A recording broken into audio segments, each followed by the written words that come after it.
Okay. Hi, everybody. Here's what we're going to do right now. I'm going to walk you through like the briefest version I've done on how to develop resiliency through your life. So let's open up this screen and I'll walk you through this PowerPoint. Here we go. And this is all about being better at responding to stress, adversity, whatever's coming your way. And what you really want to do is be aware of how your body is preparing for stress. Let's go for it. Here we go. Because it literally may save your life. Physiological responses of changing your attitude towards stress changes the way your body and brain responds to it. Your brain will pump out a bunch of oxytocin from your pituitary gland.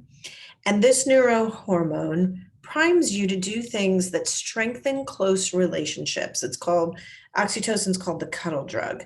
It strengthens your heart, it's anti-inflammatory, it helps your blood vessels stay relaxed, and it helps your heart cells regenerate and heal from stress-induced damage. So literally knowing how your body reacts when something's coming your way will change the way that you respond to it.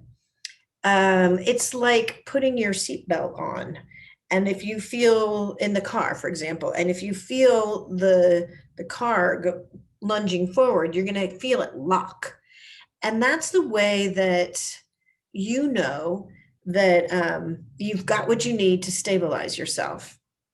With that, what's another one? If you're feeling in a stressful situation, your palms might sweat, your heart might race, you might clench up your muscles, but these are physiological responses. So physiological referring to how your body responds. And if your brain can tell you, oh, I'm preparing for a stressful situation, it will literally help you brace yourself in that way by building, strengthening cells. This is how you develop resilience. So a very good friend and colleague of mine, Dr. Adam Dorsey, we were discussing how do you do this? And he said, well, from one way to leap from anxiety to courage is to ask yourself, what would your hero do? And knowing that what they would do, you can superimpose and then use that as an analog for yourself. There's the serenity prayer of things you can control and things you can't. Developing a gratitude playlist. This could be things you're grateful for. It could be a literal list of songs that make you happy. Comedy, always good to laugh and realize the amount of news that is coming into you. It can be overwhelming. Sometimes you just need to unwind and relax and realize that being alone and lonely is a choice. You can connect with people, but it is a choice and you have to take action. Okay, so here's my favorite. This is my daughter's very first roller coaster ride. And the situation was this. She wanted to ride a roller coaster and scream like a little girl because she heard that that's what happens on roller coasters. You get to scream like a little girl. Actually, my son had gone on a big roller coaster with my late husband. And my son said, oh yeah, daddy screamed like a little girl. She's like, I'm a little girl. I want to scream like a little girl. I want to go on a roller coaster. So here we are. And I love this example of resiliency roller coaster because just like life, there are twists and turns and there are steep climbs and there are deep drops in life, right? So really it's about how are you prepared to handle those things? Now, this was her first roller coaster ride and I will walk you through.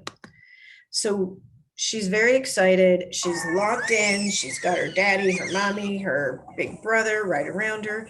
And she's going to get to ride on the roller coaster and scream like a little girl. So she practices. This is going to be good. She's excited that she's having this new life experience outside her comfort zone until she sees what she's really in for.